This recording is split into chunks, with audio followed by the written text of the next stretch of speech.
Marcus Reynolds pushed open the door of his two-bedroom apartment in Renton at 10:45 on a Thursday night, every muscle in his body begging for collapse. The walk from his truck to the third-floor landing felt like climbing Everest in steel-toed boots. 16 hours replacing the HVAC system in the North Tower of Hayes Technologies. Third consecutive double shift this week. His blue work uniform carried the stench of machine oil and sweat, the knees stained dark from crawling through ventilation shafts, his hands still tingling from the vibration of power tools. Emma was sleeping over at his sister Beth's place until morning. The apartment should have been silent, dark, empty. But water was running in the kitchen, dishes clinked against porcelain. Footsteps moved across the tile floor he'd installed himself 2 years ago when the landlord refused to fix the cracked linoleum. Marcus's pulse kicked into overdrive. Someone was inside his home. He moved down the hallway without breathing, each step deliberate and silent, despite the weight of his work boots. His hand closed around the umbrella near the coat rack. Not much of a weapon, but better than nothing. The kitchen lights spilled into the darkened living room, casting long shadows that danced with each movement of whoever stood at his sink. A woman. Back turned, dark hair falling loose past her shoulders. White blouse that probably cost more than his monthly rent. A pair of expensive heels lay discarded beside the counter as if she'd been here long enough to get comfortable.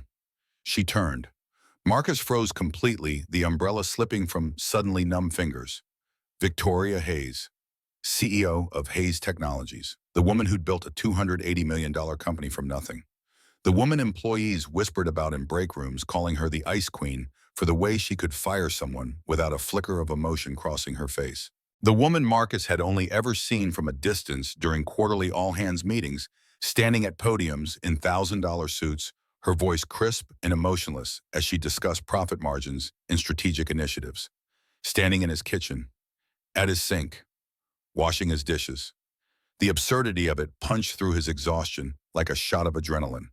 Her voice came out soft, almost gentle, too controlled, like she was delivering bad news to a terminal patient and trying to cushion the blow. "Mr. Reynolds, I know you weren't expecting me." The formality of it struck him as almost funny. Almost. If his heart wasn't hammering against his ribs like it was trying to escape. "What the hell are you doing in my house?"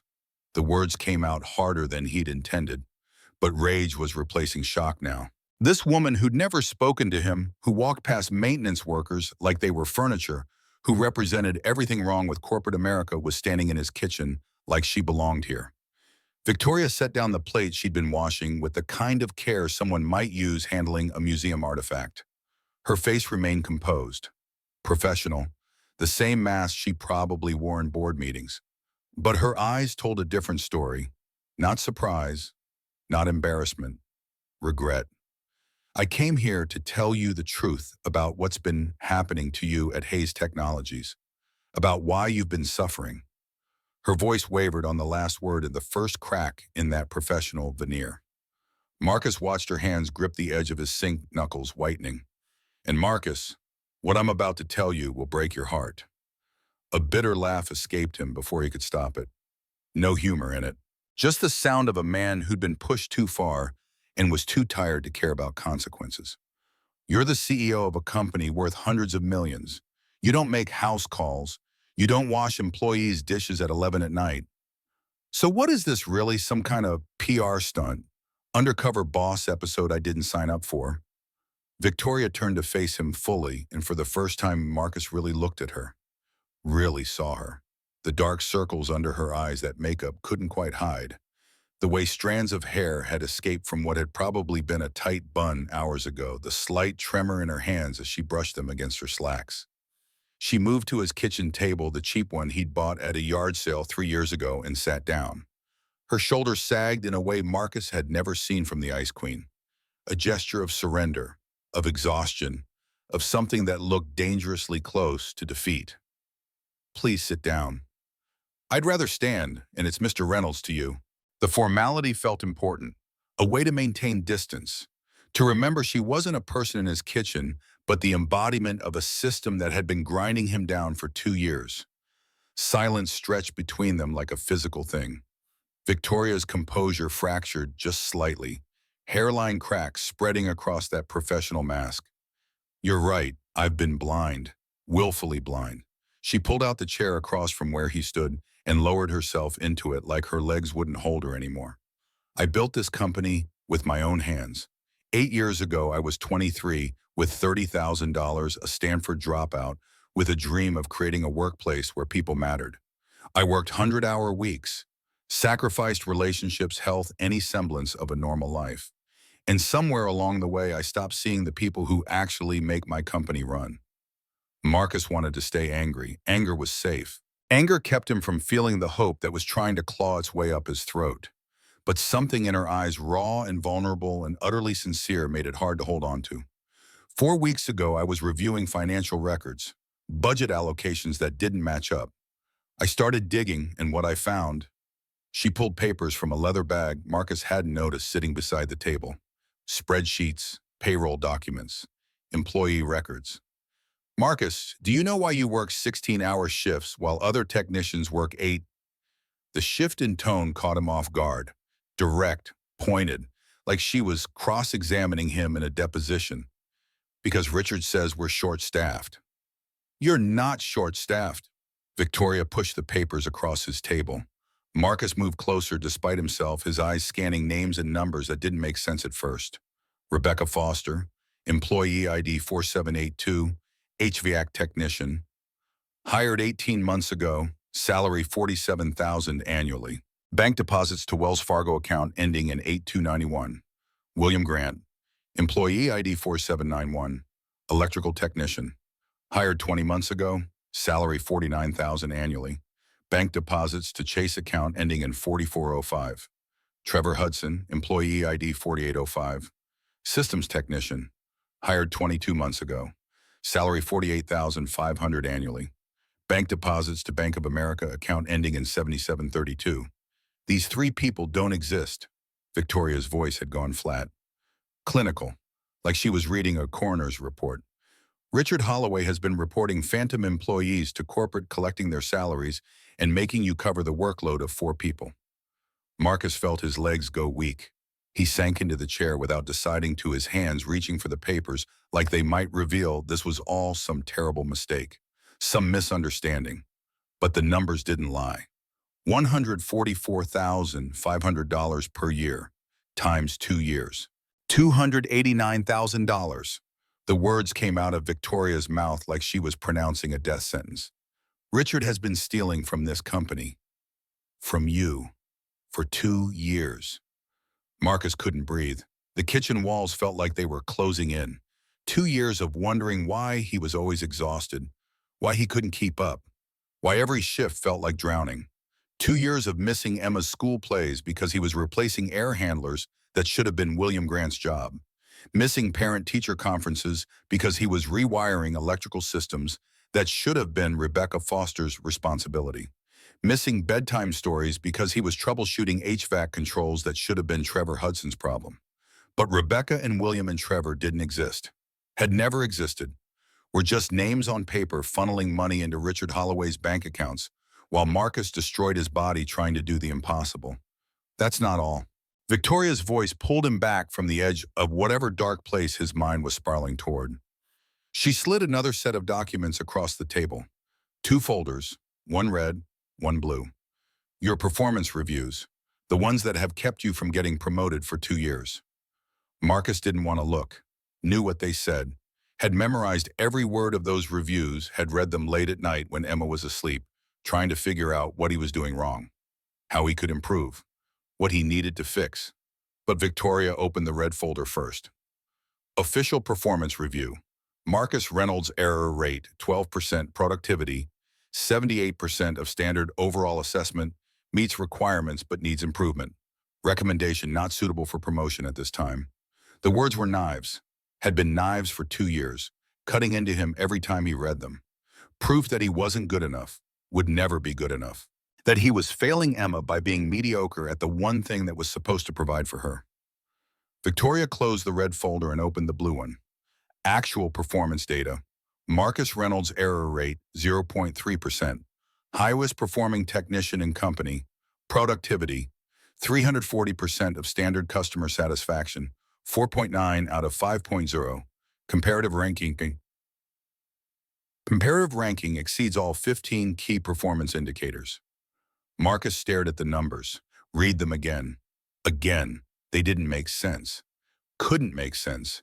Because if these numbers were real, if this data was accurate, then he wasn't mediocre, wasn't failing, wasn't barely scraping by. He was exceptional. Richard has been falsifying your performance reviews for 2 years. Victoria's words landed like physical blows. Why? His voice broke on the single syllable. 2 years of self-doubt crystallizing into one question that demanded an answer. Victoria leaned forward and something in her expression shifted. Not pity, something harder. Something that looked like rage held under tight control. Because you're good at your job, Marcus. Too good. If corporate leadership saw your real performance numbers, you'd be promoted immediately. You'd be earning what you deserve, making decisions, having authority, and Richard would lose his cash cow. Someone skilled enough to do the work of 4 people without complaining. Someone who believed the lie that he wasn't good enough, so he kept pushing harder, working longer, never asking questions. The truth of it hit Marcus like a freight train. He stood up suddenly, the chair scraping against the floor, and walked to the window overlooking the parking lot. Seattle's lights glittered in the distance, all those people living normal lives where their bosses didn't lie to them, where their hard work was actually recognized, where they didn't sacrifice everything for nothing. How long have you known? The question came out like an accusation because that's what it was. I discovered the anomalies 4 weeks ago. It took 3 weeks to gather irrefutable evidence, legal proof that would stand up to scrutiny. I confronted Richard 2 days ago. And you waited until now to tell me. Marcus spun around and he didn't care that he was yelling at the CEO of a multi-million-dollar company in his own kitchen. Didn't care that she could destroy his career with a phone call. Didn't care about anything except the fact that she'd known for 4 weeks while he'd worked himself to death, thinking he was failing. Victoria flinched but didn't look away, didn't make excuses, just sat there and took it. I needed legal proof before I could act. And Marcus, Richard isn't the only one. This is happening in 4 other departments. 12 employees total being exploited the same way you are. I needed to understand the full scope before I could move. Marcus turned back to the window because looking at her was too hard. Because her explanation made sense and he hated that it made sense. Hated that she'd been protecting the company and other victims while he'd been drowning. Why are you here? His voice came out quieter now, drained of the rage that had been the only thing holding him upright. Why didn't you send HR an email? Have your lawyers handle this? The question hung in the air between them. Marcus heard Victoria stand, heard her footsteps on his cheap linoleum floor, felt her presence beside him at the window, even though she didn't touch him. When I saw your file, when I saw what's been done to you, to realize something. Her voice had gone soft, vulnerable in a way that made Marcus actually turn to look at her. The Ice Queen was gone. Just a woman standing in his kitchen, looking like she was carrying a weight too heavy for one person to bear. You have a daughter, Marcus, a 7-year-old girl who barely sees her father because he's too busy being exploited by my company. And your wife, she passed away 3 years ago. Marcus nodded stiffly, not trusting his voice. You've been raising Emma alone while working yourself to death for people who don't appreciate you. For a system I created, that I allowed to exist through my negligence. Tears were forming in Victoria's eyes now, and Marcus had never seen the Ice Queen cry, had never imagined she was capable of it. I sat in my office last night looking at your address, and I thought about calling, sending an email, having HR schedule a meeting, but none of that felt like enough. She gestured around his modest kitchen, at the dishes she'd washed, at the floors she'd swept, at the coffee maker she'd cleaned.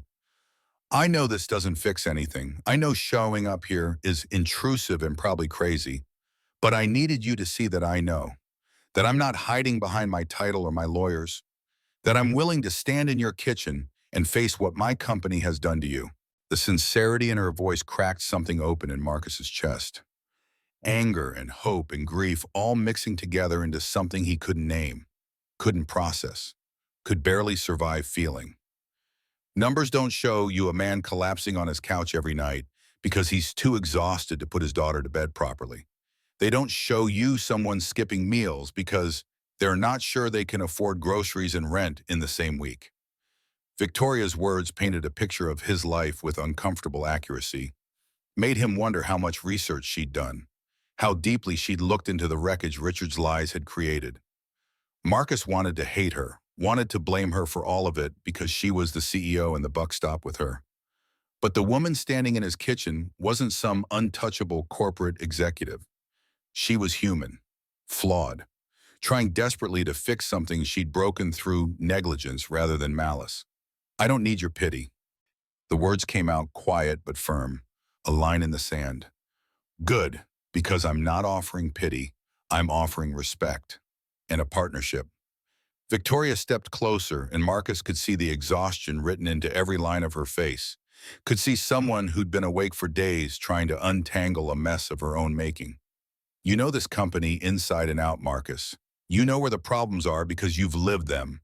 Help me fix this, not just for you, but for everyone else stuck in the same trap." Marcus crossed his arms, a defensive posture he couldn't quite abandon, even as his anger started to fade into something more complicated. "And if I say no, then you say no. I'll still make the changes. Still deal with Richard and anyone else who's been exploiting my employees. Still ensure you're compensated for what was done to you. But it won't be as effective without someone who understands what it's really like down there." She met his eyes, and the honesty in her gaze was almost painful to witness. "I need you, Marcus. The company needs you. And whether you believe it or not, I think you need this too." Marcus wanted to argue, wanted to tell her she was wrong, but exhaustion was catching up to him now that the adrenaline was fading. Exhaustion and the crushing weight of 2 years of lies finally being exposed. 2 years of thinking he was failing when he'd been succeeding. 2 years of believing he wasn't enough when he'd been more than enough all along. "I need time to think." Victoria nodded immediately, a relief crossing her features. "Take all the time you need. I'll have the offer sent over. Operations manager position, 95,000 salary, real benefits, 40-hour weeks maximum, no obligation to accept." She moved toward the door, gathering her bag and her discarded heels. But she paused at the threshold, looking back at the photo on his refrigerator. Marcus and Emma at the park last summer. Emma's missing front tooth on full display as she grinned at the camera, both of them laughing at something Marcus couldn't remember anymore. "She looks like you. Same eyes." Marcus felt himself soften despite everything. "People say she has her mother's smile." "I'm sorry for your loss. I can't imagine raising a child alone." The sympathy in Victoria's voice sounded genuine, not performative, not the kind of empty condolence people offered at funerals. "Do you have kids?" "No, no husband, no kids, no life outside work, really." The admission came out matter of fact, but Marcus heard the loneliness underneath it, recognized it because he'd been living with a different kind of loneliness for 3 years, the kind that came from losing your partner and never quite figuring out how to be whole again. "For what it's worth, what you did tonight, coming here, most CEOs wouldn't." Victoria smiled small and sad. "Most CEOs didn't build their company from nothing, didn't start as the underdog. I used to be you, Marcus. I just forgot." The words hung in the air between them, a moment of connection, brief, genuine, human. Then she was gone, the door clicking shut behind her, and Marcus was alone in his kitchen with performance reviews that told two different stories and a job offer that felt too good to be true. He stood there for a long time holding the blue folder with his real performance data, and for the first time in 2 years felt something other than exhausted. He felt hope. 2 in the morning found Marcus sitting at his laptop, the glow of the screen the only light in his living room. Sleep was impossible. His mind kept circling back to Victoria's revelations, to Richard's theft, to 2 years of lies finally exposed. But underneath the anger and shock, a different question was forming. If this had happened to him, how many others were suffering the same way? Marcus logged into the Hayes Technologies employee portal, his fingers moving across the keyboard with purpose. He started cross-referencing data. Who else reported to Richard? What were their work hours? Were there patterns he'd missed because he'd been too focused on surviving each day? He found a forum post from 8 months ago buried in the company's internal message board. Anonymous user. Simple message that Marcus had probably scrolled past a dozen times without really seeing it. "Anyone else in operations working insane hours? Feels like we're short-staffed, but management says the budget is fine." Marcus's heart rate picked up. He created a reply under his own username, not caring about anonymity anymore. I need to talk to you. It's important. More important than you know. He hit send and sat back watching the cursor blink on the screen. No response would come until morning at the earliest, but Marcus felt like he'd just done something. Taken action instead of just absorbing blow after blow. His phone buzzed at 7 a.m., a message from an unknown number. This is Tech Guru 206 from the forum. Got your message. Not sure what this is about, but something in your post felt urgent. Coffee at 8 Pike Street Starbucks. Marcus typed back immediately. I'll be there. The man sitting at the corner table looked young, maybe 29, with the kind of nervous energy that came from too much caffeine and not enough sleep. He wore a Hayes Technologies IT department polo, his laptop bag slung over the back of his chair. Marcus Reynolds. Marcus nodded and sat down his own coffee, already cooling in his hands. Garrett Mitchell, network technician. I posted that forum thing 8 months ago when I was too tired to remember not to complain on company platforms. How many hours are you working? Garrett laughed, but there was no humor in it. 60 a week, 70. I stopped counting. Richard says we're understaffed. Says budget constraints mean we can't hire anyone new. Says if I want to move up, I need to prove I can handle the workload. Marcus felt something cold settle in his stomach. The same script, the same lies, different victim. What if I told you Richard's been lying, that there's no budget constraint, that he's been reporting phantom employees and pocketing their salaries while making you do their work? Garrett's coffee cup stopped halfway to his mouth. That's insane. You're saying Richard's been stealing? Marcus pulled out the printouts Victoria had given him, showed Garrett the phantom employees, the bank accounts, the payroll fraud spanning 2 years. Holy hell. Garrett set his cup down with shaking hands. I thought I was going crazy. Thought I just wasn't good enough, wasn't fast enough. My wife keeps asking why I'm never home, and I don't have a good answer except that I'm always behind, and if I don't catch up, I'll get fired. You're not behind. You're doing the work of multiple people, just like I was. Marcus leaned forward, keeping his voice low, even though the coffee shop was mostly empty. The CEO found out 2 days ago. She came to my house last night to tell me. But I need to know how many others there are. Richard supervised 12 people, according to Victoria. I need to find them. Garrett's eyes widened. Victoria Hayes came to your house, the Ice Queen herself. She's not what people think. The words came out defensive, surprising Marcus with their vehemence. He barely knew Victoria, had spent one conversation with her, but something about the way she'd stood in his kitchen, vulnerable and honest, and taking a responsibility for failures that weren't entirely her fault, made him want to defend her. Garrett was looking at him strangely, but he didn't comment on Marcus's tone. I know 3 other guys in operations. We grab beers sometimes and complain about the hours. If this is real, if Richard's been doing this to all of us, can you get them together somewhere off company property? My buddy Dex owns a garage in Georgetown, Sullivan's Auto. We could meet there tonight. Marcus nodded, feeling pieces of a plan starting to form. Victoria had evidence, had started the investigation, but she was working from the top down through official channels and legal processes. Marcus could work from the bottom up, could find the other victims, could give them the truth they deserved. Tonight, 7 p.m., tell them it's important, but don't give details over company email. Garrett stood, shaking Marcus's hand with the kind of grip that came from genuine gratitude. I don't know what you're doing, but thank you for not staying quiet, for giving a damn. Sullivan's Auto occupied a corner lot in Georgetown, the kind of place that looked like it had been there since the 50s and would probably outlast the gentrification creeping through Seattle's industrial neighborhoods.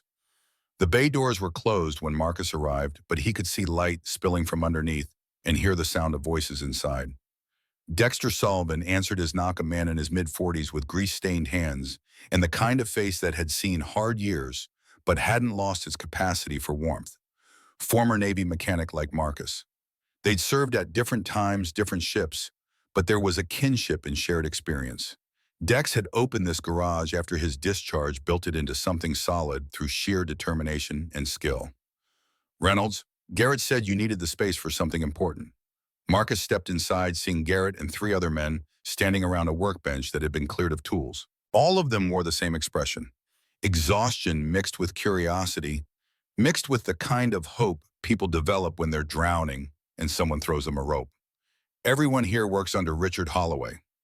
Nods all around. Marcus took a breath and started talking. Told them about Victoria's visit, about the phantom employees, about 2 years of systematic fraud, about falsified performance reviews and stolen wages and a system designed to exploit them while making them believe they were the problem. By the time he finished, the garage was silent except for the hum of the space heater in the corner. A man Marcus didn't know spoke first, his voice rough with anger. "You're telling me I missed my kid's birth because I was covering an emergency call that Richard created, because some fake employee needed to justify overtime that was going into Richard's pocket? That's exactly what I'm telling you." Marcus met each man's eyes in turn. "Victoria's handling this through legal channels. She's building a case. But we can help. We can document our own experiences. Pull records that show the reality of what we've been going through. Give her ammunition she can use to make sure this never happens again." Garrett spoke up from his position, leaning against a toolbox.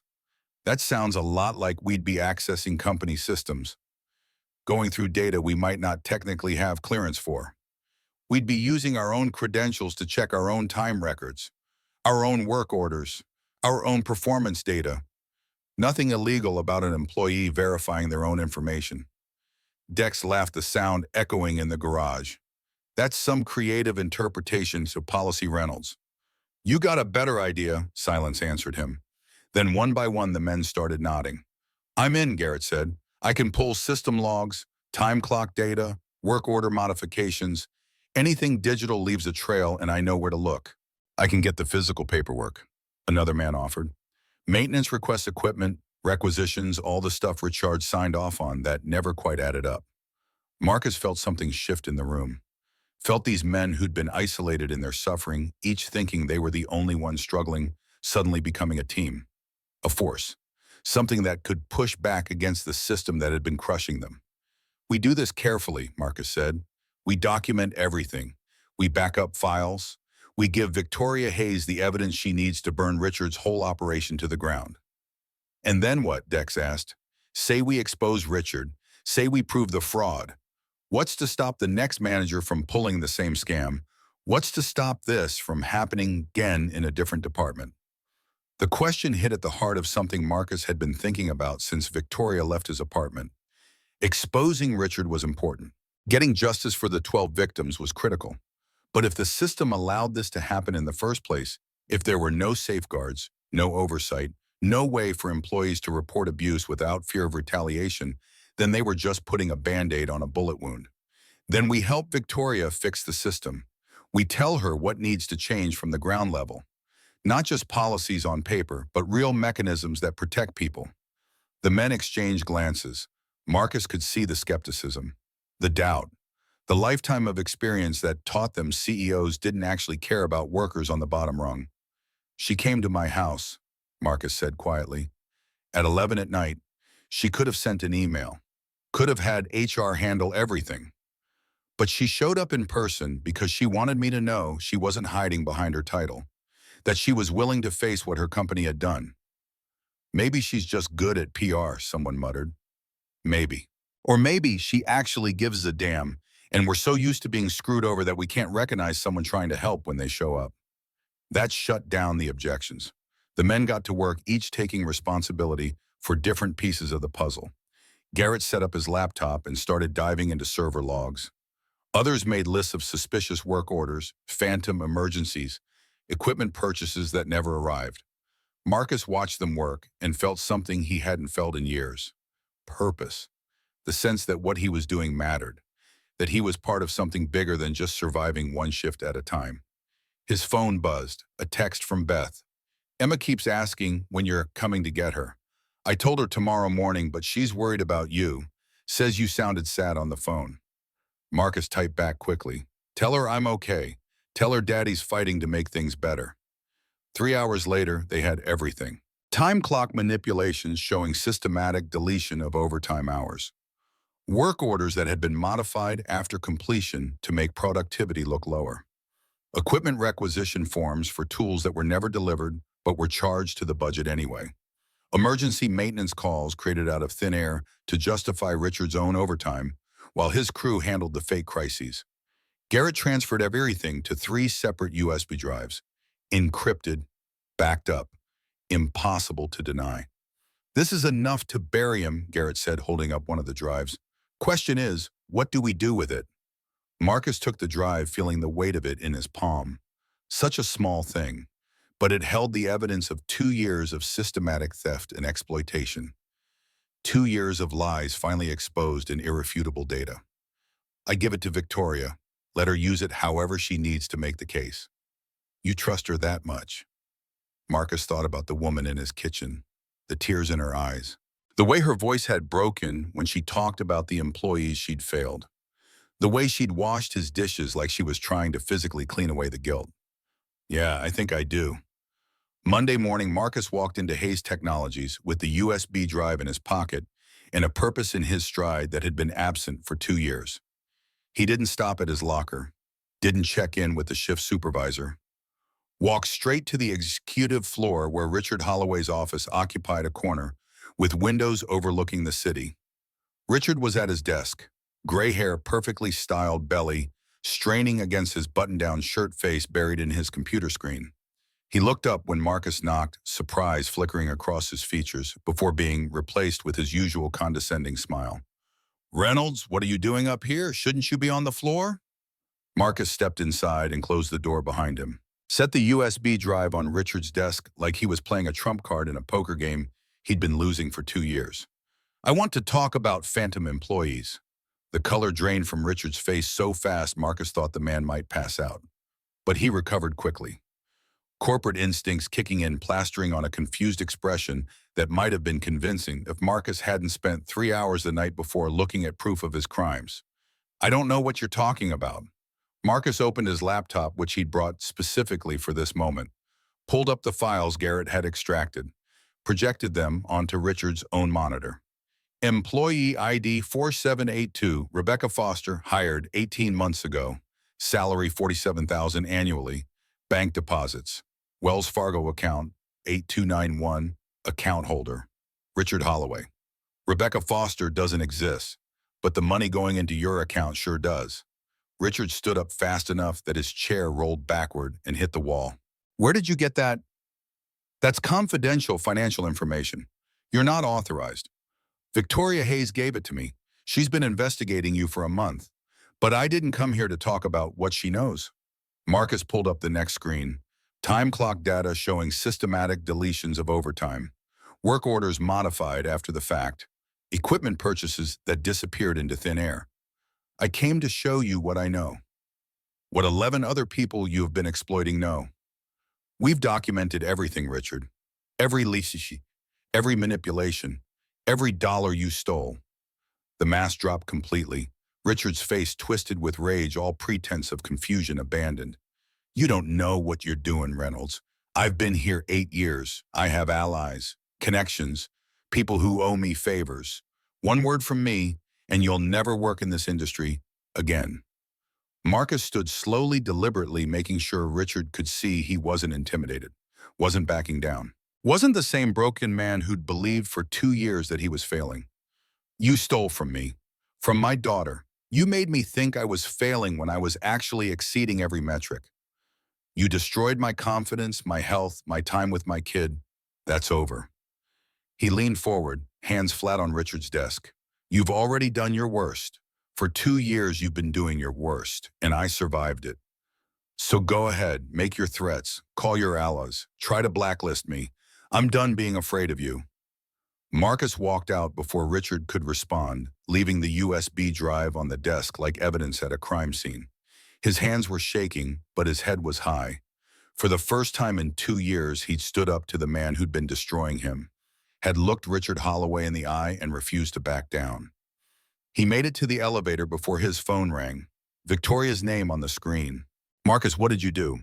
"Richard just stormed into my office demanding I fire you for harassment and unauthorized access to company files."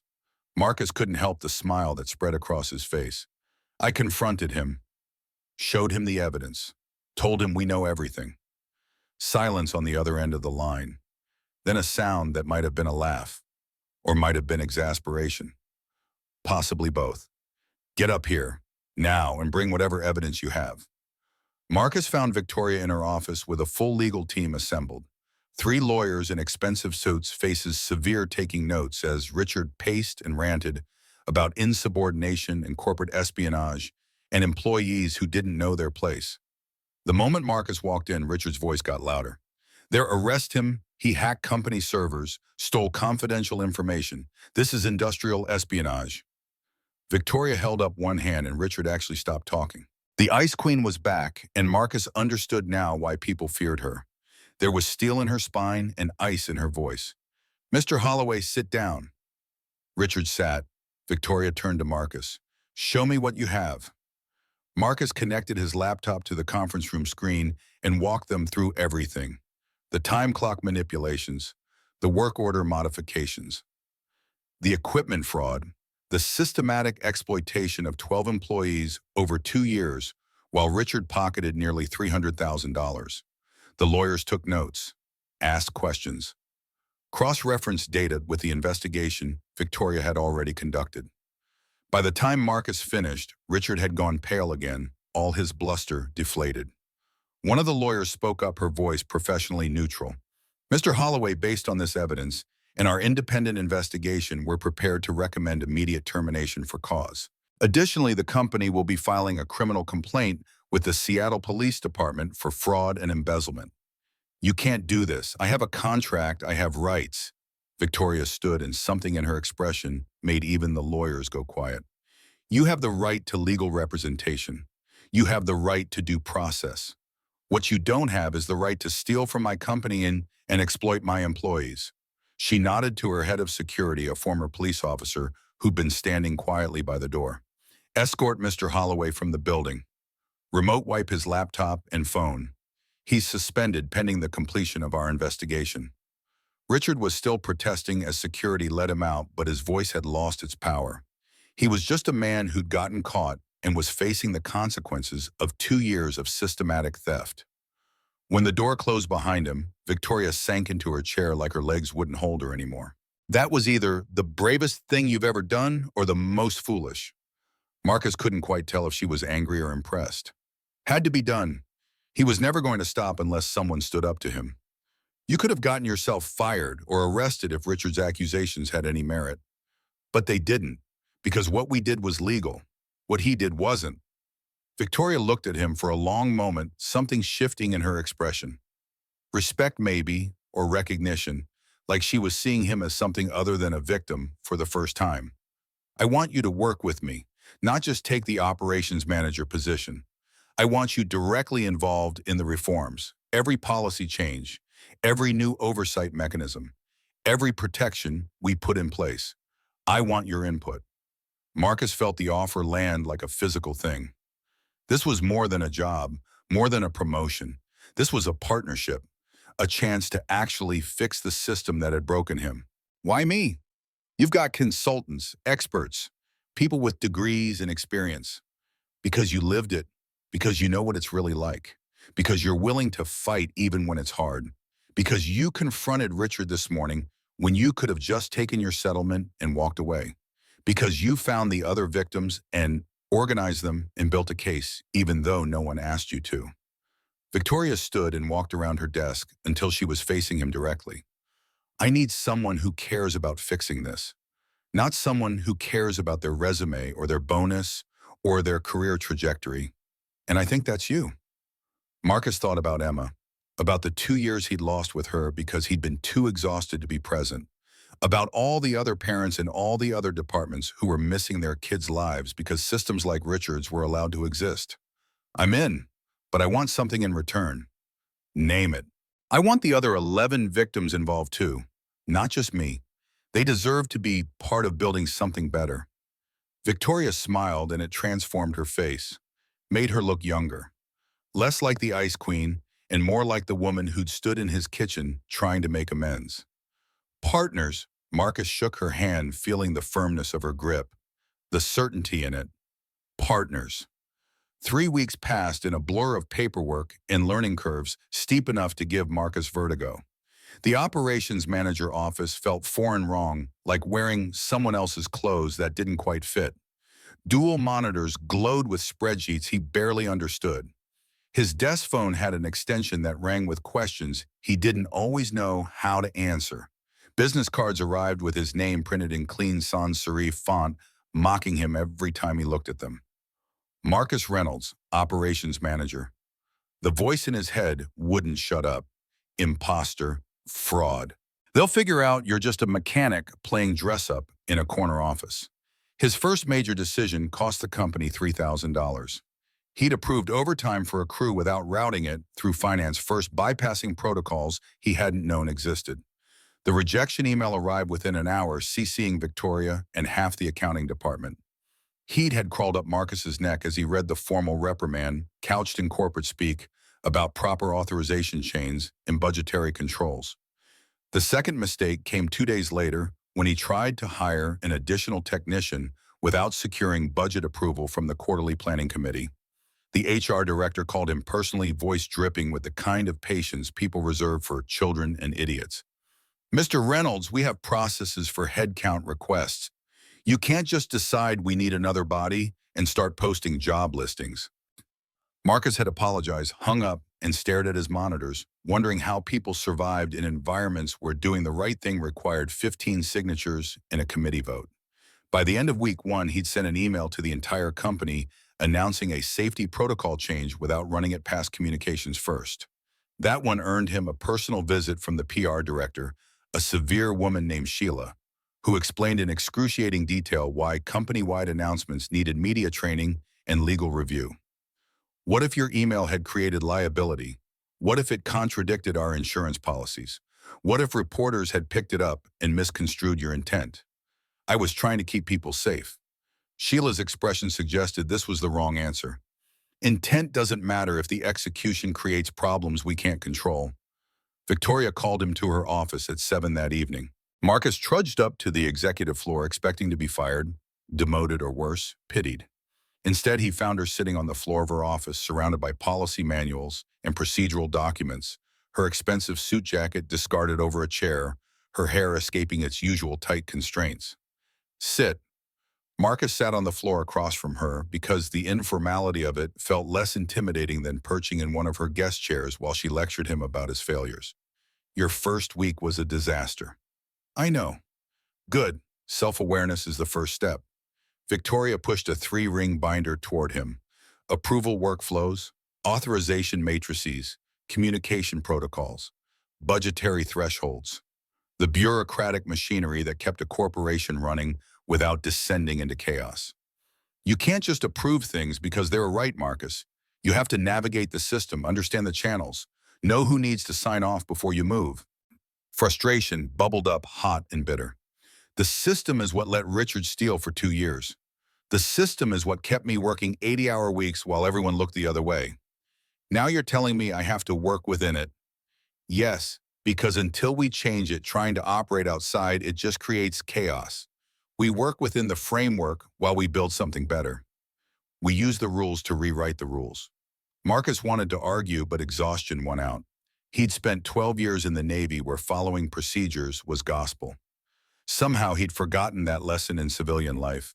Or maybe he'd just been too tired to care about anything except surviving each shift. "Show me how."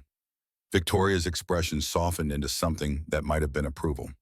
She pulled out a laptop and walked him through every mistake he'd made that week, showing him the proper workflow for each decision, the forms that needed filing, the people who needed notification, the approval chains that turned simple choices into multi-day processes. "In the military, I just did the job. Nobody needed 3 signatures to replace a compressor. The military has different accountability structures, different command hierarchies. Corporate America runs on covering your ass and distributing liability. Welcome to middle management, where 80% of your time is paperwork and 20% is actual work." Marcus laughed despite himself, the sound surprising them both. "I preferred 100% fixing broken things." "Too late. You're in the office trap now, no escape." The easy banter caught him off guard, made him see Victoria as something other than the CEO who'd upended his life. Just a woman who probably made her own share of mistakes climbing the ladder, who understood what it meant to feel out of place in a role that didn't quite fit. They worked until past 10, Victoria drilling him on approval processes until Marcus's head spun with org charts and decision trees. She ordered Thai food from a place that delivered late, and they ate it straight from the containers while going over budget allocation procedures. You're being patient with me. You think so. Most people find me terrifying. You are terrifying, but you're also trying to help. Victoria set down her pad thai and looked at him directly, something shifting in her expression. I don't want you to fail, Marcus. I need you to succeed. Not just for the company, but because if you can't make this transition, it proves the system is too broken to fix from the inside. The weight of that statement settled between them. Marcus was more than an employee being promoted. He was a test case, proof of concept, evidence that people from the bottom could rise up and change things if given the chance. No pressure then, immense pressure. But I think you can handle it. Marcus drove home that night with his head full of procedures and his chest full of something that felt dangerously like belonging. Saturday afternoon found Marcus at Pike Place Market with Emma watching his daughter weave between vendor stalls with the kind of energy only 7-year-olds possessed. She'd been staying with Betham all week while Marcus adjusted to his new schedule. And guilt sat heavy in his chest every time he looked at her. New job or not, he was still missing her life in increments of hours that added up to days. Emma stopped at a flower vendor, her small hands reaching toward a bouquet of sunflowers taller than she was. Can we get flowers for Aunt Beth? She let me make cookies, and I got flour everywhere, and she didn't even get mad. Marcus handed over $10 and watched Emma carefully select 3 sunflowers, her face serious with concentration. His phone buzzed, a text from Beth. Emma keeps asking about the nice lady from work who helped you. When were you planning to mention you've been spending late nights with the CEO? Marcus's face heated even though no one could see him. He typed back quickly. It's not like that. She's helping me learn the job. Sure, and I'm the Queen of England. Emma wants to meet her. Says you smile different when you talk about her. Marcus looked at his daughter arranging sunflowers in her arms and felt his carefully constructed boundaries starting to crack. Emma was too perceptive, too smart. She'd noticed things Marcus had been trying not to notice himself. The way his pulse kicked up when Victoria's name appeared on his phone. The way he found excuses to stop by her office with questions that could have been emails. The way she laughed at his terrible jokes about corporate bureaucracy and made him feel clever instead of foolish. He made a decision that was probably stupid but felt necessary. Victoria, it's Marcus. I know this is weird, but Emma's been asking about you. Would you want to get coffee with both of us? Nothing formal, just... He trailed off, not sure how to finish that sentence without making it sound like something it wasn't. Or maybe couldn't be or shouldn't be, but he was starting to want anyway. Victoria's response came after a pause long enough to make Marcus regret calling. Coffee with Emma. That sounds... I'd like that. Yes. Relief and anxiety hit simultaneously. Pike Place Cafe. Tomorrow, 2 o'clock. I'll be there. Marcus hung up and looked at Emma, who was watching him with eyes that saw too much. The nice lady wants to meet you. Emma's face lit up like Christmas morning. Really, can I wear my butterfly dress, the purple one Mommy got me? The casual mention of Sarah hit Marcus like it always did, a sharp ache that had dulled over 3 years, but never quite disappeared. Emma talked about her mother in present tense sometimes as if Sarah was just away on a trip, instead of buried in a cemetery 20 minutes from their apartment. You can wear whatever you want, sweetheart. Emma spent the rest of Saturday practicing what she'd say to Victoria. Marcus listened to her rehearse introductions in the bathroom mirror and wondered what the hell he was doing, bringing his daughter into the complicated mess of his professional and increasingly unprofessional feelings about his boss. Victoria arrived at Pike Place Cafe at exactly 2 o'clock, and Marcus barely recognized her. Jeans that looked soft and worn instead of pressed and perfect. A cream-colored sweater that made her look approachable instead of untouchable. Hair falling loose past her shoulders in waves Marcus had never seen, because she always wore it pinned up tight. Emma spotted her first and waved with both hands like she was flagging down a rescue plane. You're really pretty. Daddy said you were nice, but he didn't say pretty. Marcus wanted the earth to open up and swallow him. Victoria's laugh saved him, genuine and warm, and nothing like the controlled professional sound he had heard in meetings. "Thank you, Emma. You're pretty too. I love your dress. Are those butterflies?" "Magic butterflies. They're different from regular butterflies because they grant wishes, but only if you're really, really nice." Victoria sat down across from them, and Marcus watched something in her posture shift. The corporate armor fell away completely, replaced by genuine curiosity, as Emma launched into an explanation of the difference between magic butterflies and regular butterflies that involved a complicated mythology Emma had apparently been developing for months. "So the magic ones live in the rainbow forest, and they only come out when kids are being brave." "Exactly. Did your mommy tell you about them too?" A shadow crossed Victoria's face so quick Marcus almost missed it. "No, sweetheart. My mom wasn't really the storytelling type." Emma considered this with the seriousness of a child who couldn't imagine a childhood without stories. "That's sad. Stories are important. Daddy tells me stories every night. Well, he used to, before he got so tired." The observation landed like an accusation, even though Emma's tone held no judgment. Just a 7-year-old stating facts she'd learned to accept. Marcus felt Victoria's eyes on him but couldn't meet her gaze. "Your dad's been working very hard, but that's going to change now. He won't be so tired anymore." "That's what he says, but grown-ups say lots of things." The casual cynicism from someone so young made Victoria's expression crack into something raw. She reached across the table and took Emma's hand with a gentleness that surprised Marcus. "I promise we're going to make things better. For your dad and for lots of other people too." Emma studied Victoria's face like she was searching for lies, then nodded. "Okay, I believe you. You have kind eyes." They spent the next hour drawing on napkins. Emma showed Victoria how to shade butterfly wings with the side of a pencil. Victoria taught Emma a technique for drawing perfect circles she'd learned in an art class years ago. Marcus watched them together and felt something dangerous blooming in his chest. Something that looked like family, like belonging, like a future he'd stopped letting himself imagine after Sarah died.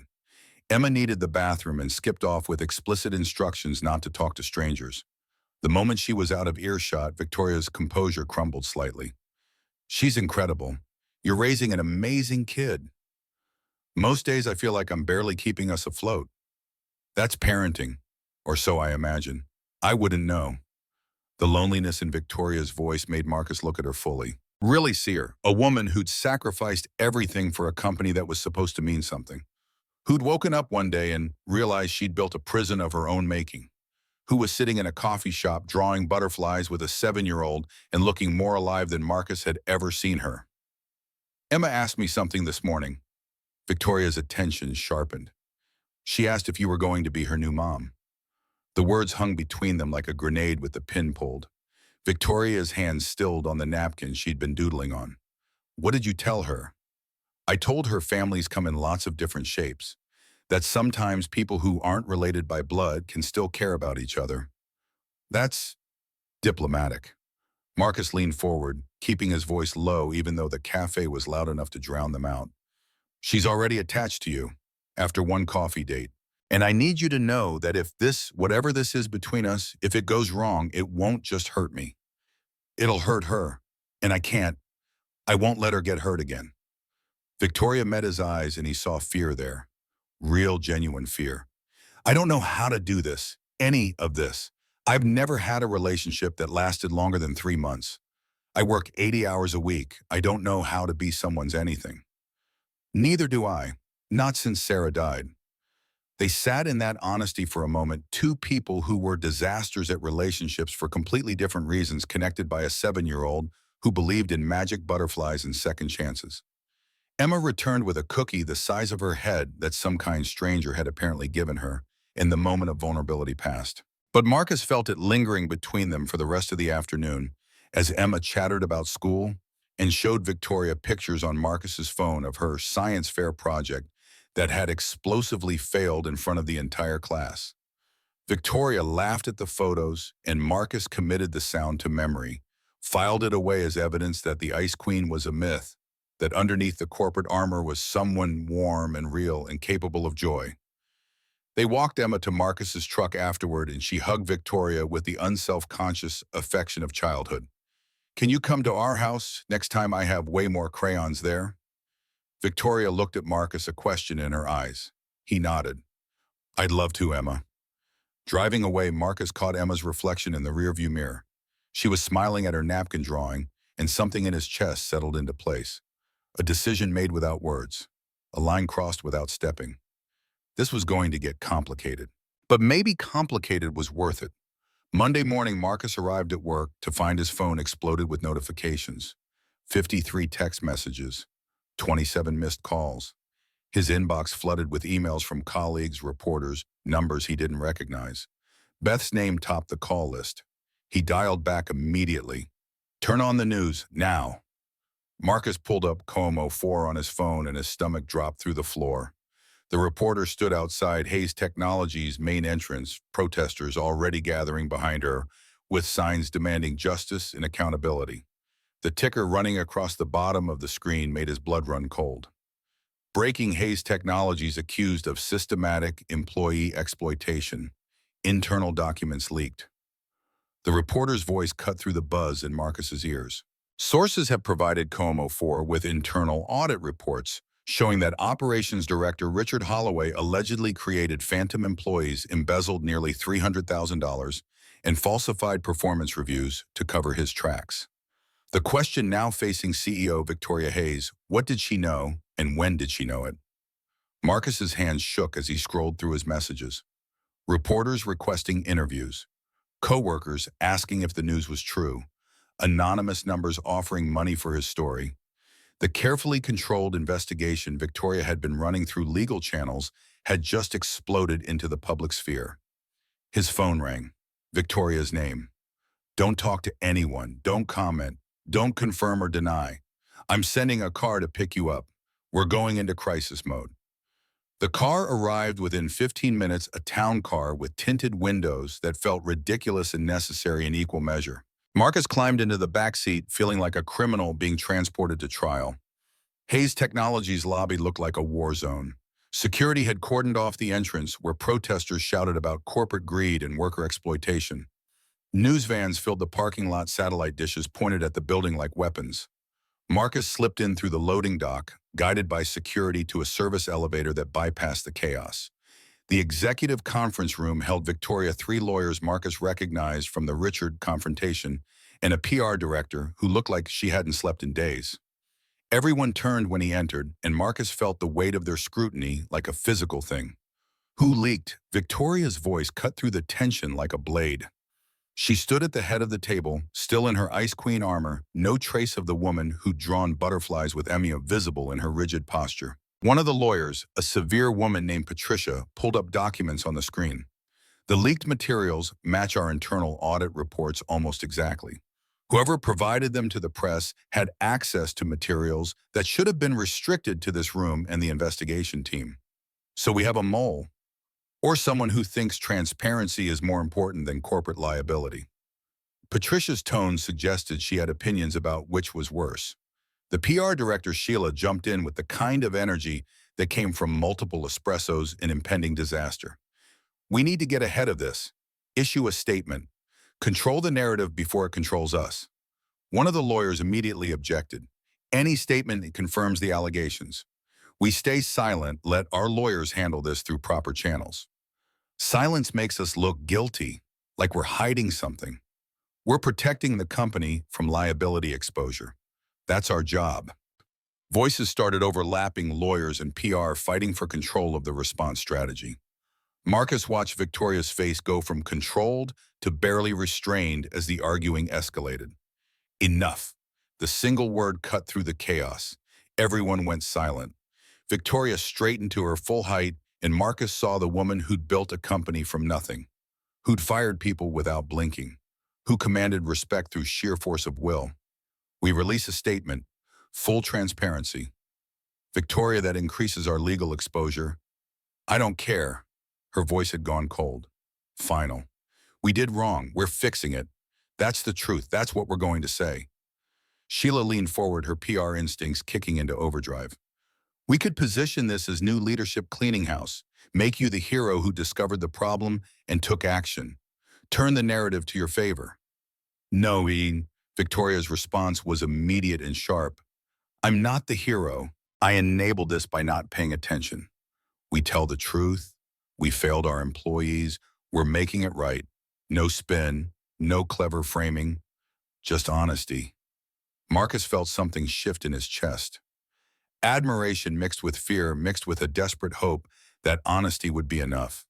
That transparency could save them from the storm gathering outside.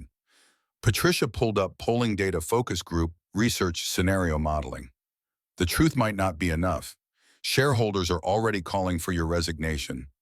The stock dropped 4% in the first hour of trading. If we admit fault without a strong counter-narrative, you could lose your position. Then I lose my position. Victoria said it like she was commenting on the weather. Like her entire life's work wasn't on the line. I'd rather lose the company than lose myself to protecting it. Marcus heard echoes of their conversation in her kitchen. About building something that mattered. About remembering why she started. He stood up before he could second-guess the impulse. Victoria's right. All eyes turned to him. He felt like an imposter again, but pushed through it. Hiding makes it worse. Covering up proves we haven't learned anything. We admit we failed. We show what we're doing to fix it. We prove that companies can change if they're willing to face hard truths. Sheila looked at him like he'd just suggested setting money on fire. That's very idealistic, Mr. Reynolds, but we're dealing with real-world consequences here.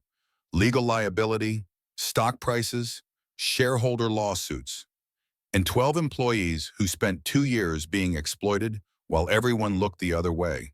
They deserve better than corporate spin. The lawyers exchanged glances. Patricia pulled Victoria aside, voice low but urgent enough that Marcus caught fragments. Unprecedented risk, liability exposure, potential criminal charges if this goes wrong.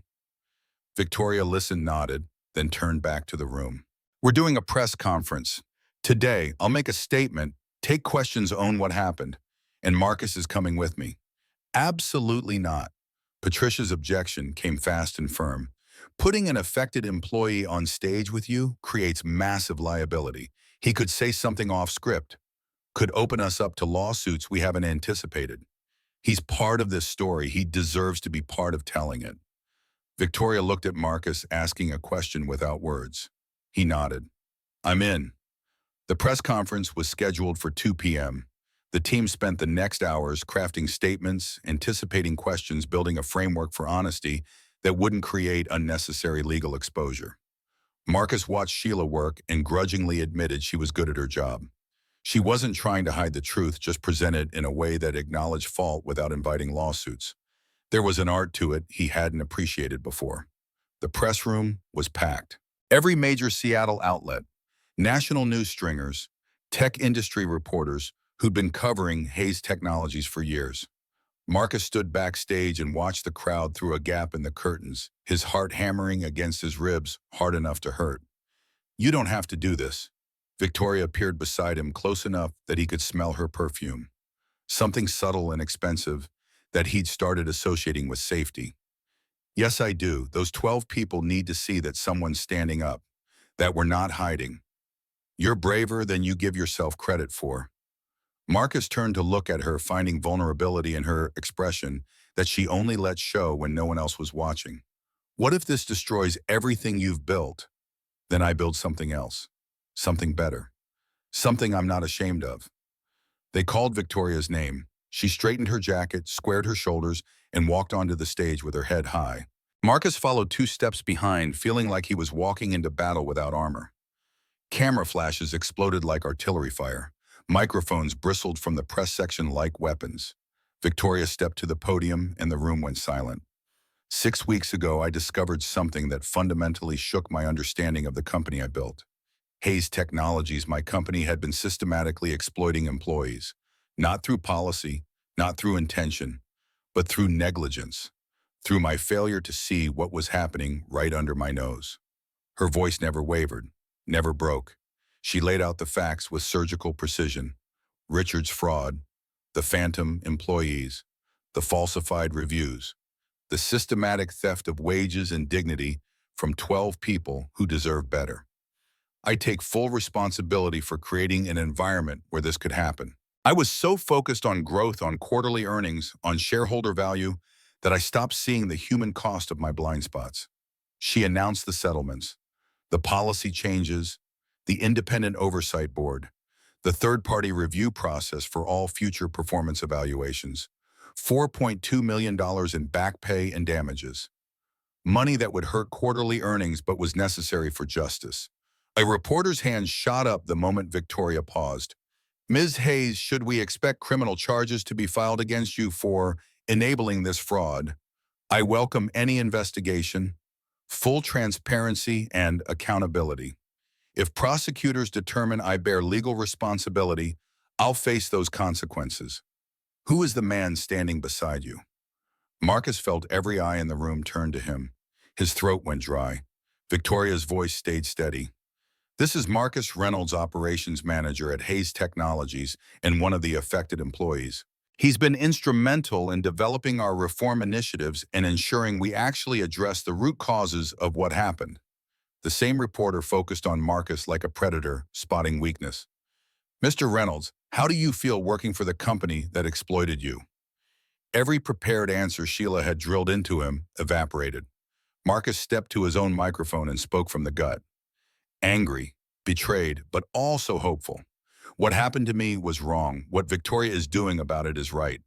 I'm staying because I believe companies can change if they're willing to face hard truths, and because the best way to honor my coworkers who suffered is to make sure it never happens again. Aren't you afraid of retaliation? Every day. But my daughter is watching. I want her to see that standing up for what's right matters even when it's hard, especially when it's hard. The words hung in the air, and Marcus saw a few reporters writing them down verbatim, saw others nodding slightly, saw Victoria's hand grip the podium a little tighter, as if his answer had affected her. More questions came rapid fire, about timelines and accountability and shareholder response. Victoria fielded them with practiced skill, never defensive, never making excuses, just owning the failures and articulating the path forward. When it ended 40 minutes later, the general consensus seemed split. Half the room looked sympathetic. The other half looked like sharks sending blood. Marcus had no idea which reaction would win out in the next news cycle. Backstage, Victoria collapsed into a chair like her strings had been cut. I might have just destroyed my company. Marcus sat beside her, close enough that their shoulders touched. Or saved it. Stock's going to tank tomorrow. Probably, but you did the right thing. The right thing might cost me everything. Marcus thought about Emma asking if Victoria was going to be her new mom, about coffee shop drawings and butterfly wishes and all the fragile hope he'd been trying not to build on foundations that felt increasingly unstable. Then we'll figure it out, together. Victoria looked at him, and something passed between them that felt bigger than partnership, bigger than professional respect. Something neither of them was ready to name but couldn't deny anymore. Together. Her phone rang, the board chairwoman. Victoria's expression went carefully neutral as she answered, but Marcus saw fear flash across her features before the corporate mask slammed into place. She walked away to take the call, and Marcus sat alone in an empty backstage room, wondering if he'd just watched a woman commit career suicide in the name of honesty. Wondering if telling the truth was always worth the cost. Wondering what happened next when the right choice destroyed everything you'd built. 2 days after the press conference, Marcus walked into Hayes Technologies to find the lobby transformed into a fortress under siege. Security had tripled. Metal barriers formed corridors, directing employees away from the main entrance, where protesters still gathered, their signs now professionally printed instead of hastily scrawled. The media presence had grown rather than diminished, cameras tracking every person entering or leaving, like the building itself was on trial. Hayes Technologies stock had opened down 18% that morning. Marcus had checked the ticker obsessively during his commute, watching numbers that represented people's retirement accounts and college funds bleed value because Victoria had chosen honesty over self-preservation. The business news channels played clips of the press conference on loop, analysts dissecting every word for signs of weakness, predicting either corporate transformation or total collapse, depending on which expert was speaking. His phone buzzed before he reached the elevator. Victoria's assistant with a message that made his stomach drop. Emergency board meeting in 30 minutes. Ms. Hayes requests your presence. Marcus had never attended a board meeting, didn't know the protocols or politics or how to behave in rooms where decisions worth millions got made by people whose net worth exceeded entire small towns. He rode the elevator to the executive floor, feeling like he was ascending to his own execution. The anteroom outside the board conference room held Victoria and her legal team huddled in urgent conversation. Patricia, the lead attorney, looked like she'd aged 5 years in 2 days.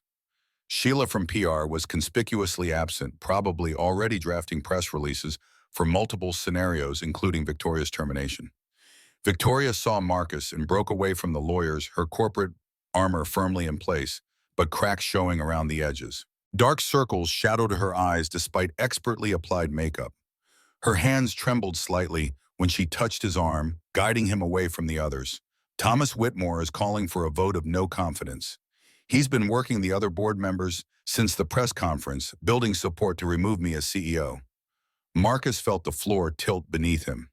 Can he do that? It's his job. He represents shareholder interests, and right now shareholders are hemorrhaging money because I chose transparency over profit protection. Her voice stayed level, but Marcus heard the fear underneath.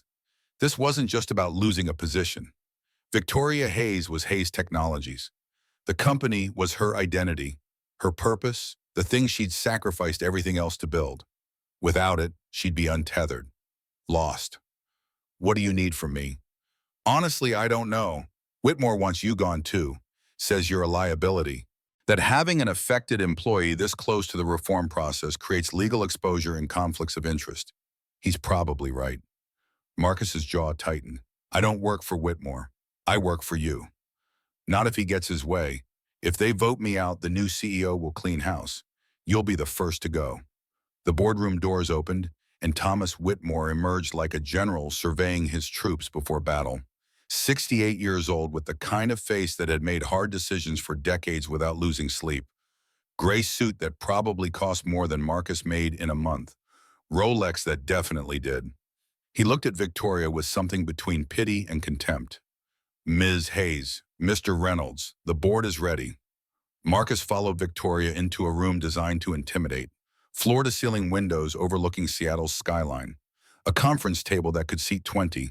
Leather chairs that probably cost more than Marcus's truck. 6 board members already seated, their expressions ranging from sympathetic to hostile with nothing in between. Whitmore took his position at the head of the table. This emergency session has been called to address the fallout from Ms. Hayes' press conference 2 days ago. In the 48 hours since she publicly admitted to systemic failures at this company, we've lost over $300 million in market capitalization. Shareholders are threatening lawsuits. Our largest clients are requesting meetings to discuss whether Hayes Technologies can be trusted. And our reputation built over 8 years has been damaged, possibly beyond repair. He turned to Victoria with the expression of a disappointed father. Ms. Hayes, what were you thinking? Victoria stood, refusing to remain seated while being attacked. I was thinking we owed our employees the truth, that hiding behind lawyers and PR spin would make us complicit in covering up systematic abuse, that sometimes doing the right thing costs money. Everything costs money. The question is whether the cost is justified. You chose public confession over damage control, and now we're all paying the price. One of the other board members, a woman Marcus didn't recognize, leaned forward. Ms. Hayes, we understand the moral impulse, but you have a fiduciary responsibility to shareholders. Your actions have directly harmed their interest. My actions exposed crimes committed under my watch. Should I have hidden that to protect stock prices? Whitmore slammed his palm on the table, the sound cracking through the room like a gunshot. You should have handled it quietly, settled with the affected employees under NDAs, fired Holloway without fanfare, implemented reforms without admitting culpability. That's how adults manage corporate crises. Patricia tried to intervene, her lawyer instincts kicking in. Mr. Whitmore, Ms. Hayes acted on counsel from legal. Your counsel was to minimize exposure, not broadcast our failures to every media outlet in the country. The room erupted into overlapping arguments, board members choosing sides, lawyers trying to restore order. Marcus sat frozen, watching Victoria's life's work get torn apart by people who measured success in quarterly earnings instead of human cost. Whitmore raised his hand and silence fell instantly. The man knew how to command a room. I'm calling for a vote of no confidence in CEO Victoria Hayes. Given the catastrophic damage her decisions have caused, I move that she be removed from her position effective immediately. Victoria went pale but kept her spine straight. I'd like the opportunity to present my case before any vote. You've presented enough already to the entire world. Then let me present to the people who actually matter. The board that's supposed to govern this company with more wisdom than I apparently possess. The sarcasm in her voice was subtle but cutting. Marcus saw several board members react approval or disapproval, flickering across their faces too quick to categorize. Whitmore considered, then gestured magnanimously. You have 15 minutes. Make them count. Victoria pulled up her presentation on the room's main screen. Dada Marcus had seen her compile over the past 2 weeks, working late into the night while the world outside screamed for her resignation.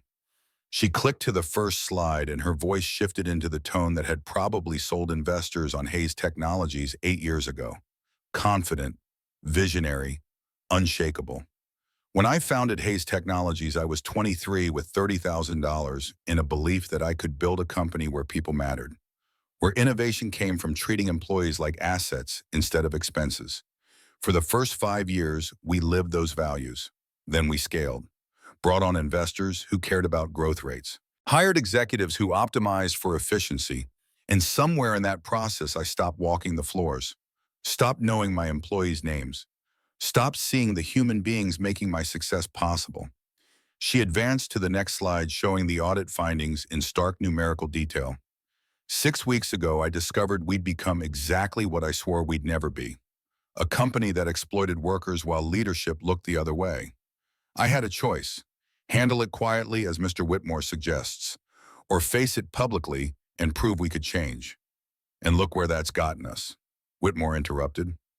Victoria didn't acknowledge him, just advanced to the next slide, showing data Marcus had helped compile from the 12 affected employees. I chose transparency. Yes, we've lost market value. Yes, we're facing lawsuits. But look at these numbers. Employee retention is up 23% since we announced the reforms. Applications for open positions have increased 340%. Our Glassdoor rating went from 3.2 to 4.7 in 2 weeks. We're being contacted by top talent who previously wouldn't have considered us. Another slide: customer satisfaction metrics, contract renewals, new business inquiries. Our clients aren't fleeing, they're leaning in, because in an industry full of companies that hide their failures, we became the one willing to own ours and fix them. That's not weakness, that's a competitive advantage. Marcus watched board members actually paying attention now instead of just waiting for their turn to attack. Victoria was making a case not based on morality, but on business fundamentals, showing that transparency could be profitable if you were patient enough to let it play out. The stock will recover, lawsuits will settle. What won't recover is our integrity if we prove that honesty gets punished, that executives who do the right thing get fired while those who protect the bottom line get rewarded. She looked directly at Whitmore. You want to remove me? Fine. But first ask yourself what message that sends. To our employees, to our customers, to every other CEO watching to see if courage gets rewarded or destroyed.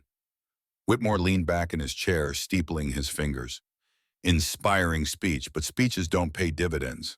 What about the operational chaos you've created? The whispers that you're romantically involved with an employee you promoted, the appearance of favoritism and conflicts of interest. Marcus felt every eye in the room turn to him. Heat crawled up his neck, but he met Whitmore's gaze without flinching. Mr. Reynolds is here because of his expertise, not because of any personal relationship. Victoria's voice had gone ice cold. He knows this company better than anyone in this room. He's lived the problems we're trying to fix. His insights have shaped every reform we're implementing. And the rumors about your personal involvement are completely irrelevant to his professional qualifications. Whitmore smiled like he'd just won a point. Everything is relevant when it creates the appearance of impropriety. Your judgment is compromised, Ms. Hayes. You've let emotions override business sense. That's exactly why this board needs to act. A woman Marcus had noticed earlier, mid-50s, with steel gray hair and the bearing of someone used to being the smartest person in any room, spoke for the first time. Mr. Whitmore, I've been on this board for 6 years. I've watched us prioritize profit over people repeatedly. I stayed silent because that's how corporate boards operate. Victoria Hayes just made me ashamed of that silence. Whitmore's expression suggested this was a betrayal. Catherine, we've discussed this. You've discussed it. I've listened. Now I'm speaking. Catherine Brennan stood and Marcus recognized her from research he'd done on the board composition. Former HR executive at Microsoft. Reputation for integrity that had cost her advancement in the ruthless tech sector. She joined Hayes Technologies board as a counterweight to the financial hawks, but had apparently been outvoted for years. Ms. Hayes did something unprecedented. She chose values over value. She proved that admitting failure doesn't destroy companies, it builds trust. And you want to fire her for that. I want to protect shareholder interest. By teaching every employee that honesty gets punished, by showing the world we care more about stock prices than human dignity. Catherine looked around the table, making eye contact with each board member. If we vote Victoria out, we prove everything the protesters outside are saying, that corporations exist only to extract value, not create it, that we're exactly as soulless as people fear. Whitmore stood to counter, but Catherine wasn't finished. I move that we retain Victoria Hayes as CEO and give her 12 months to prove her reforms can work. If the financials don't recover in that time, we revisit, but we don't punish courage with termination. The motion hung in the air like a challenge. Whitmore looked genuinely surprised that someone had outmaneuvered him. That's not the motion on the table. Then I'm putting it there. We vote on my motion first. Retain Hayes with a 12-month performance review. All in favor. Marcus watched hands rise. Slowly, reluctantly in some cases. But they rose. 3 board members voting with Catherine. Opposed, 3 hands, including Whitmore's. Everyone turned to the one board member who hadn't voted.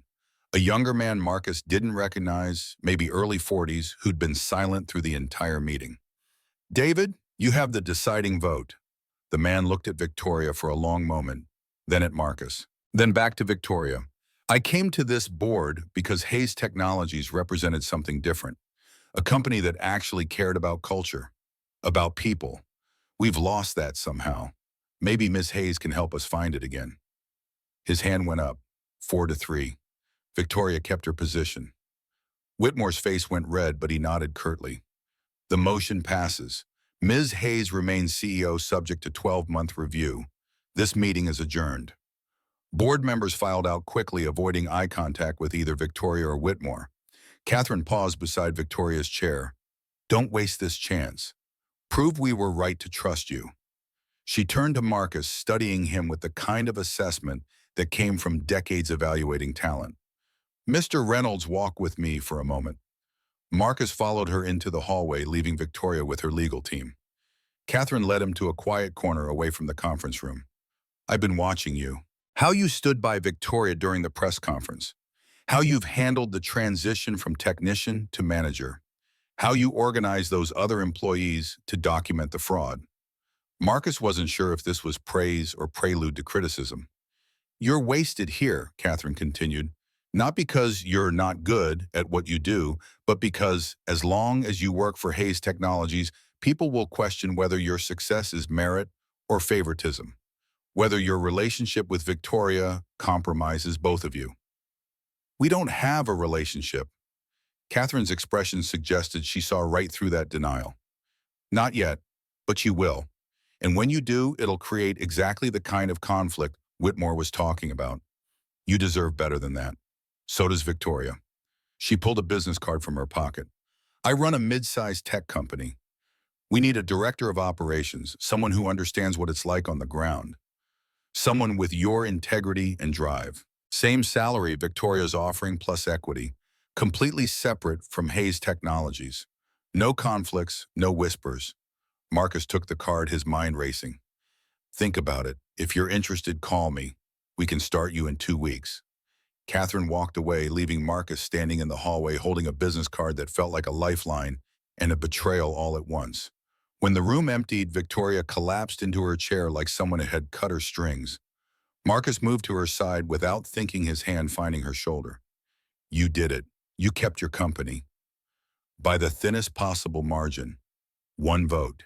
If David had gone the other way, but he didn't, you won. Victoria looked up at him, and something in her expression cracked. The corporate armor fell away completely, leaving just a woman who'd been fighting for days without rest and had finally been given permission to stop. I couldn't have done this without you. When Whitmore attacked, when he tried to make you the problem, you just sat there and took it. You didn't defend yourself or make it worse. You trusted me to handle it. Marcus pulled her to her feet, and they stood close enough that he could count her heartbeats and the pulse at her throat. I trust you. Completely. The words carried more weight than he'd intended. More honesty than was probably safe. But watching her fight for her company, for the reforms, for him by extension, had cracked something open in Marcus's chest that he couldn't seal back up. Victoria's hand came up to rest against his chest right over his heart. Marcus, I need to tell you something. Her phone rang. Catherine's name on the screen. The moment shattered. Victoria stepped back, professional distance, reasserting itself like armor, sliding back into place. She answered the call while Marcus tried to get his breathing under control. Catherine, thank you for what you did in there. He couldn't hear the other side of the conversation, but watched Victoria's expression shift from gratitude to surprise to something complicated he couldn't name. Yes, I understand. Thank you. I'll be in touch. She hung up and looked at Marcus with an expression that mixed hope and fear in equal measure. Catherine offered you a director of operations at her company. Same salary I'm offering plus equity, completely separate from Hayes Technologies, so there's no conflict of interest concerns. Marcus pulled the business card from his pocket. She already told me. Victoria moved to the windows overlooking Seattle, putting distance between them that felt both necessary and painful. You should take it. Is that what you want, for me to leave?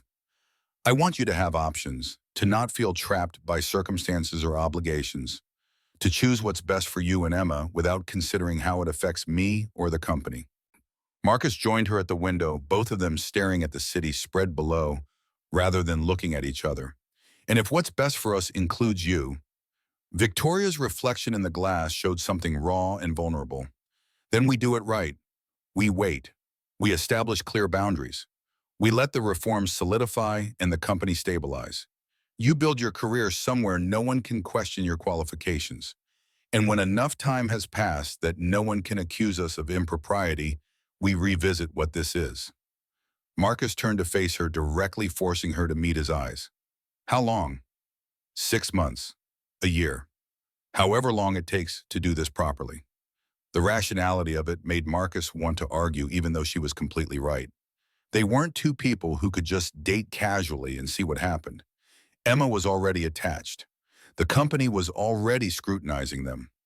One wrong move could destroy everything they were trying to build. What if you meet someone else in that time? Victoria's laugh came out broken. Marcus, I haven't met anyone who made me feel anything in 8 years. I'm not worried about finding someone else. I'm worried about losing you before we even start. You won't lose me. I'll take Catherine's offer. Build my career somewhere I can't be accused of riding your coattails. And we'll wait, however long it takes to do this right. That's very mature and reasonable. I hate every word of it. Me too. They stood in that honesty for a moment, two people who wanted something they couldn't have, yet choosing responsibility over desire because the stakes were too high to be reckless.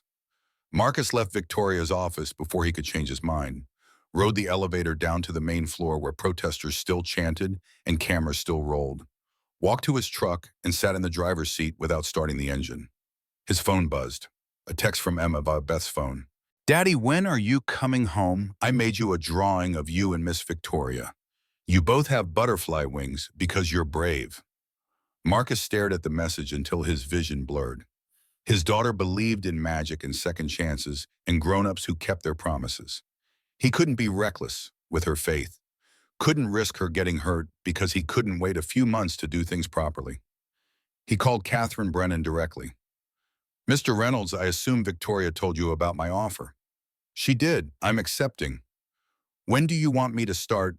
2 weeks. That'll give you time to transition your responsibilities at Hayes and get Emma settled with the new schedule. I'll be there. Marcus hung up and sat in his truck watching rain start to fall on Seattle's streets. 2 weeks until he walked away from Hayes Technologies. 2 weeks until he put real distance between himself and Victoria. 2 weeks to prove he could do the right thing even when it hurt, especially when it hurt. 3 months of working at Catherine's company had transformed Marcus in ways he hadn't anticipated. Director of operations with a real team reporting to him. Reasonable hours that let him pick Emma up from school most days. Salary that meant he wasn't choosing between groceries and rent anymore.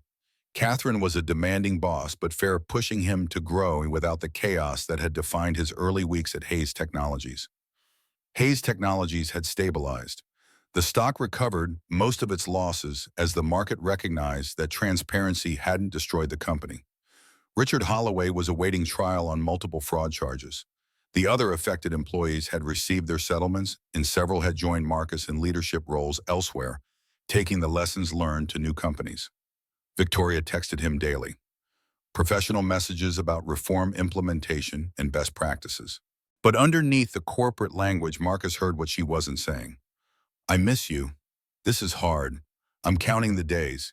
He texted back with the same careful distance, never crossing lines, never admitting that he looked at her messages more than necessary, that he saved the rare photos she sent of company events just to see her face.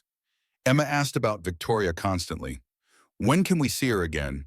You said we'd see her when things got less crazy. Marcus had no good answer. Almost 4 months felt like forever to a 7-year-old. Felt like forever to him too. On a Saturday afternoon when Seattle's autumn rain pounded against his windows, Marcus made a decision, picked up his phone before he could second-guess it. Victoria, I know we said we'd wait, but Emma keeps asking about you. Would you want to come to dinner at our place? Nothing romantic, just we miss you. The pause lasted long enough that Marcus thought she'd refuse. I'd love to. When? Tonight Emma's making pasta. Well, helping me make pasta. It'll probably be a disaster. Disasters are my specialty lately. What time? Victoria arrived at 6 with flowers for Emma and wine for Marcus, and a smile that made his chest ache. Emma launched herself at Victoria with a hug that nearly knocked her over, chattering about school and friends and the science project that had finally worked this time. Dinner was chaotic. The pasta was overcooked, and the salad was underdressed, and Emma spilled her juice twice. But Victoria laughed, really laughed.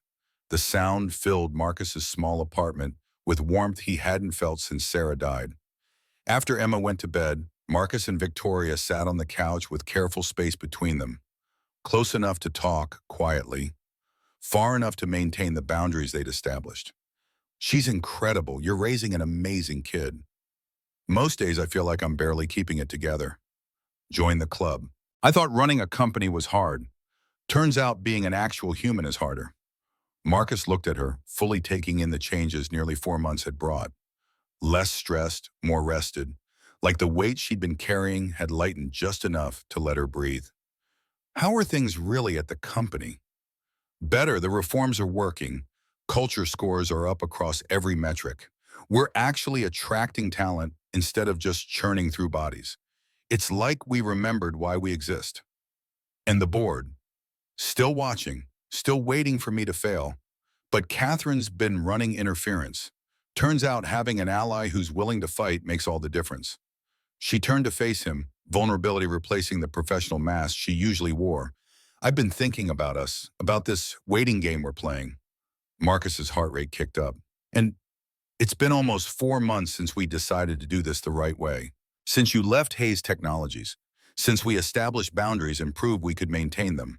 Are you keeping track down to the day? The admission hung between them like a confession.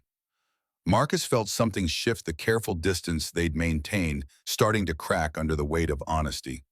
Emma asked me something this morning. Victoria's attention sharpened. She asked if you were going to be part of our family, if the waiting was over. What did you tell her? Marcus reached for Victoria's hand, the first intentional touch in months. Her fingers laced through his like they'd been waiting for permission. I told her I hope so, that some things are worth waiting for, that doing things right takes time, but the result is stronger for it. Victoria's eyes filled with tears. I've never been good at relationships. I work too much. I'm bad at communicating feelings. I'll probably mess this up. I haven't dated since my wife died. I have no idea how to introduce someone new into Emma's life without it feeling like I'm replacing her mother. And I definitely do not know how to navigate dating my former CEO without everyone thinking it's some kind of power play. We're a disaster waiting to happen. Absolutely. So what do we do? Marcus pulled her closer, closing the distance they'd maintained for months of careful professionalism and denied desire. We try anyway. We take it slow. We protect Emma. We keep things quiet until we're sure. And we trust that maybe, just maybe, we're both brave enough to risk it. Victoria leaned in until their foreheads touched. I'm all in, cared but all in. The kiss started gentle, tentative, testing boundaries they'd finally been given permission to cross. Then Victoria's hand came up to cup his face and Marcus pulled her closer, and gentle became something more. Something that tasted like hope and fear and months of wanting.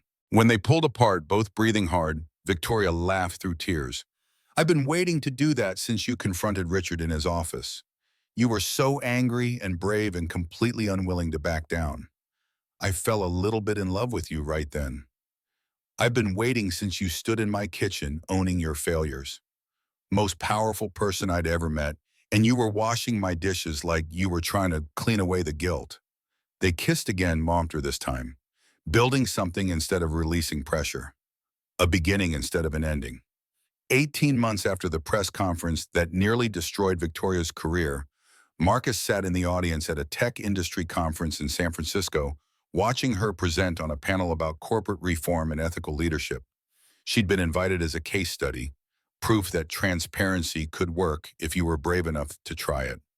18 months ago, I made the hardest decision of my career. I chose to publicly admit that my company had systematically failed its employees. The stock tanked, shareholders threatened lawsuits. My board almost fired me. She paused, making eye contact with various audience members. Today, Hayes Technologies is ranked number 3 in the nation for workplace culture. Our revenue is up 34% year over year. We're attracting the best talent in the industry.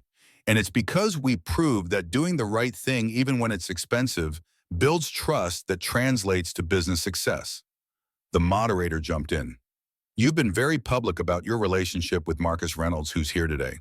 How do you respond to critics who say that relationship represents a conflict of interest? Victoria smiled and Marcus saw confidence instead of defensiveness. Marcus left Hayes Technologies 14 months before we started dating. He built his career at another company completely independent of mine.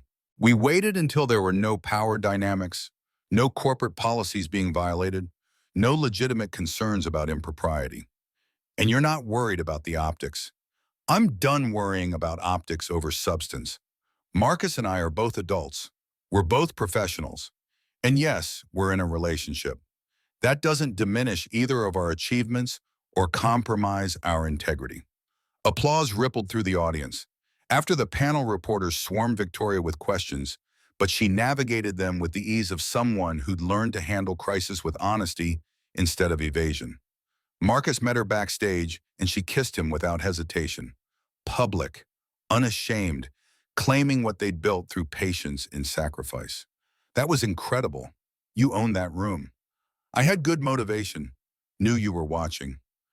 They walked back to their hotel, San Francisco's evening fog rolling in from the bay. Marcus pulled Victoria into an alcove between buildings sheltered from the crowds and cameras. I have something to ask you. He knelt on concrete, still warm from the day's sun, pulling a small box from his jacket pocket. Victoria's hand flew to her mouth. Marcus, let me say this before I lose my nerve. 18 months ago, you walked into my life and turned everything upside down.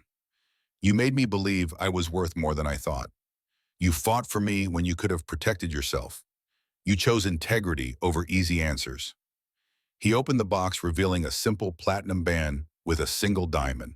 Elegant, understated, exactly Victoria's style. You and Emma taught me that success isn't about what you build, it's about who you build it with. You are the most courageous person I know, the most honest, the most willing to grow even when it hurts. Marcus, I don't deserve. Yes, you do. You deserve someone who sees you. Who knows you're not perfect and loves you anyway? Who'll stand with you when things get hard? He looked up at her, this woman who'd been called the Ice Queen and was actually made of fire and steel and unexpected tenderness. Victoria Hayes, will you marry me? Will you be part of our family? Will you let me spend the rest of my life proving you made the right choice when you chose honesty over self-preservation? Victoria sank to her knees, meeting him at eye level, tears streaming down her face. When I stood in your kitchen that night, I was trying to fix my biggest mistake. I didn't know I'd find my greatest success. You and Emma showed me what actually matters, made me remember who I wanted to be. She kissed him hard, tasting like salt, and promise. Yes, God, yes. Every day, yes. Marcus slipped the ring onto her finger and pulled her close, both of them kneeling on a San Francisco sidewalk, while the fog rolled in and the city hummed around them. Building something together. Finally, without barriers or waiting or fear. That weekend they drove to Marcus's apartment to tell Emma together. She looked up from her homework the moment they walked in, Victoria's ring catching the light. You're getting married. Marcus laughed. How did you know? Victoria has a ring and you both look happy crying. I'm smart, remember? Victoria knelt to Emma's level. Sweetheart, I want to make sure you're okay with this. I know I can't replace your mom. I would never try, but I'd like to be your other mom, if that's okay. Emma's face got serious in the way only children could be serious. Can I have two moms, one in heaven and one here? Yes, absolutely. Your mom will always be your mom. Nothing changes that. Emma thought about it, then nodded. Okay, then yes. She launched herself at Victoria, and Marcus watched his daughter and his future wife hold each other, building a family from the broken pieces of loss and loneliness and choices that had seemed impossible until they weren't. 2 years after the press conference that nearly destroyed Victoria's career, Marcus stood at the front of a small chapel in Seattle's Fremont neighborhood watching Beth walk Emma down the aisle. His daughter wore lavender and carried sunflowers, taking her flower girl duties with the gravity of someone orchestrating world peace. Victoria appeared at the chapel doors in a simple white dress, no veil, just her dark hair falling loose the way Marcus loved. She walked down the aisle alone because she'd built herself and didn't need anyone to give her away. But her eyes never left Marcus's face, and he saw everything they'd survived reflected there. The scandals and the waiting and the fear. The courage it took to choose each other when it would have been easier to walk away. Beth officiated, having gotten ordained online specifically for this purpose. Marcus and Victoria came together through crisis, through failure and redemption, through choosing the hard right over the easy wrong. They built this love with patience and honesty and the kind of courage most people only pretend to have. Marcus took Victoria's hands, feeling the rightness of it settle into his bones. I was drowning when you found me. Believed I wasn't enough. You showed me that was a lie, taught me that my worth wasn't determined by people who exploited me, but by the integrity I brought to each day. You saved me. Let me spend our life returning the favor. Victoria's voice wavered but held. I was lost when I found you. Had built an empire but forgotten why. You reminded me that companies are just people, that numbers matter less than dignity, that true success is measured in lives improved, not quarterly earnings. You and Emma are my greatest achievement. They exchanged rings, kissed while Emma cheered and Beth cried, and the small gathering of friends and reformed board members applauded. That evening at their house in Ballard that was big enough for the family they were building, Marcus found Victoria standing in Emma's room watching their daughter sleep. She asked me something today while we were getting ready. Marcus wrapped his arms around her from behind. What? She asked if I thought her mom would be happy about us. What did you tell her?